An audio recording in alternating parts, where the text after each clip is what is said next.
I've recently covered an amazing Firouzja game in which he demolished his opponent in less than 23 moves, and it featured an amazing exchange sack which really reminded me of this Kasparov-Shirov game which was played in 1994 in the Credit Suisse Masters. So I want to show you this one today, and I'll link the Firouzja game at the end of the video or on screen now in a card if you want to come back to it.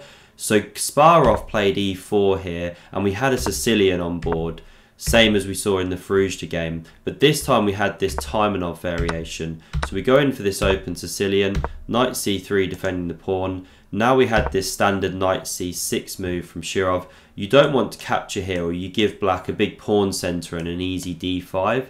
So instead we have knight to b5 here, looking at this square. That's why pawn to d6. And after bishop f4, piling on the pressure, the only good way for black to defend that pawn is by going e5.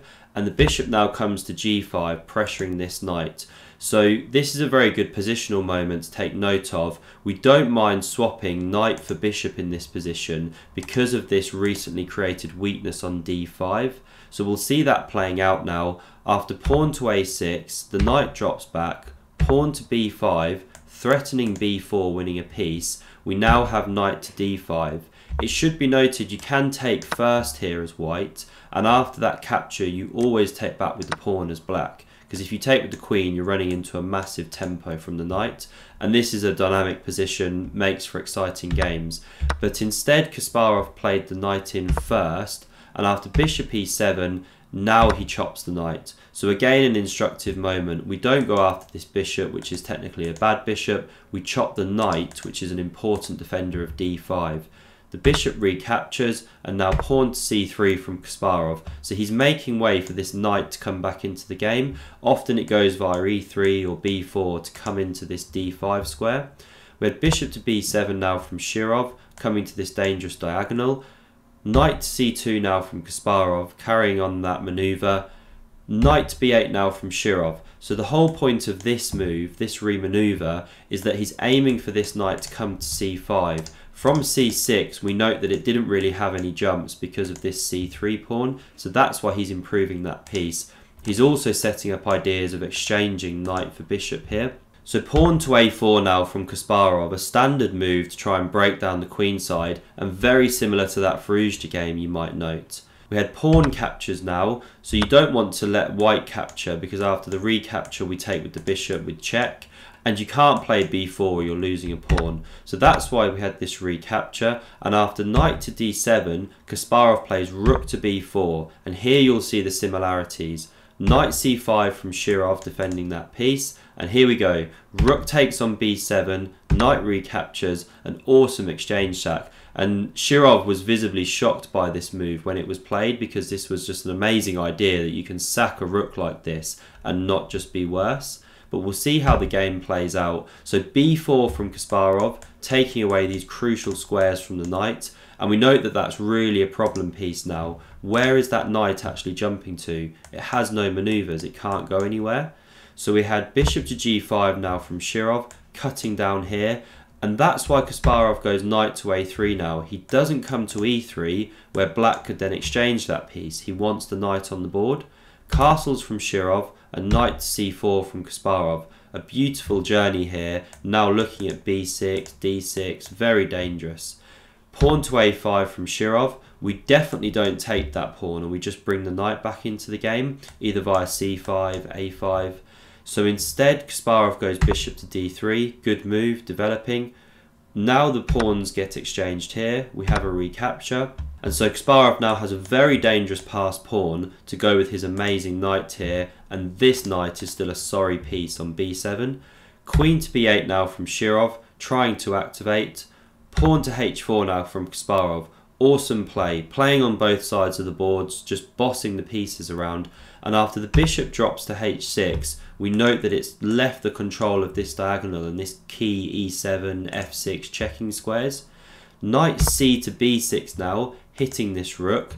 It does let the rook into a2, which is a dangerous looking move, but Kasparov simply castles here.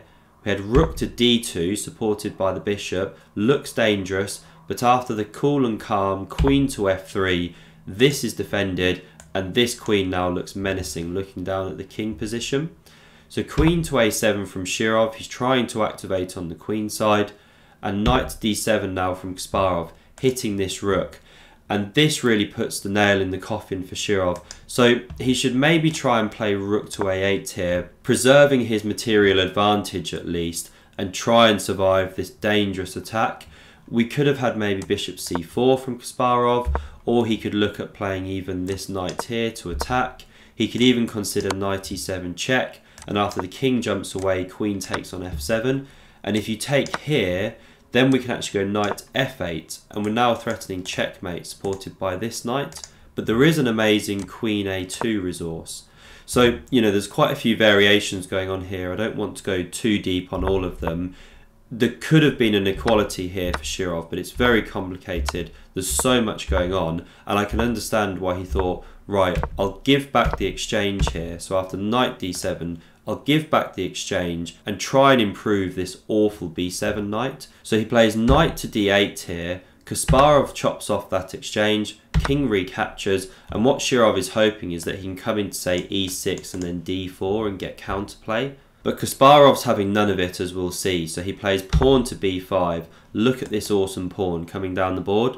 Queen to a3 now, hitting this piece which is pinned, but Kasparov's got it worked out. He plays an awesome counter-attacking move, queen to f5, leaving a whole piece on prise, because say black takes with the rook, now we have queen to d7, and once again this sorry knight stumbling around the board loses the position for black. You can't actually defend that knight in any way that makes sense, because you've also got these checking threats here. So after queen f5, Shirov actually goes king e8 to defend that knight and the d7 square. But now this gives Kasparov the moment he needs to save his bishop, bringing it to c4, and there's a deadly x-ray looking down here. We have rook to c2 from Shirov, attacking that piece, and now again, beautiful attacking move. How many people would maybe try and save that bishop? But no, Kasparov goes in for the kill, queen takes on h7, because once again, his threats are more powerful than Shirov's. So Shirov does take the piece now, and we have check from Kasparov, king d7 only move, and now knight b6, forking king and rook, winning back that exchange using this deadly knight which has stood on d5 the whole game. The king moves away, knight takes here, and the queen gives ground, comes into c5. And now once again, here we go, another great move, counter-attacking instead of trying to defend the piece passively, rook to a1. Because if the queen takes the knight, we have rook to a7 check, and once again this king is stumbling around. Say king e6, now we have queen takes the knight here, and there's just so many deadly threats. You can't actually get a perpetual here, because after queen c1 check, king h2, whether you go bishop or queen, but let's say queen, you can actually just hide the king here on h3. You don't go g3, because then we have this, and that's no good. But after king h3, there's not actually any checks here from the queen because of this important pawn on e4. So coming back here, that's why there's no perpetual. And this move, rook a7, is why Shirov didn't actually take that knight here. Instead, he goes queen d4, hitting this rook. Rook a3 now, a really nice move, coming to this third rank, looking in this direction. Once again, the knight is immune because of the same tactics. This queen would leave that a7 square, we note, once it captures the knight. So instead, Shirov tried bishop c1, hitting that rook. And now once again, another key theme of this game, knight e3, an amazing counter-attacking move. Because if Shirov takes here, we have this knight fork, queen and king, and we're winning the game. So an absolute masterpiece from Kasparov, and another beautiful sack on b7, same as how we saw in that Firouzja game.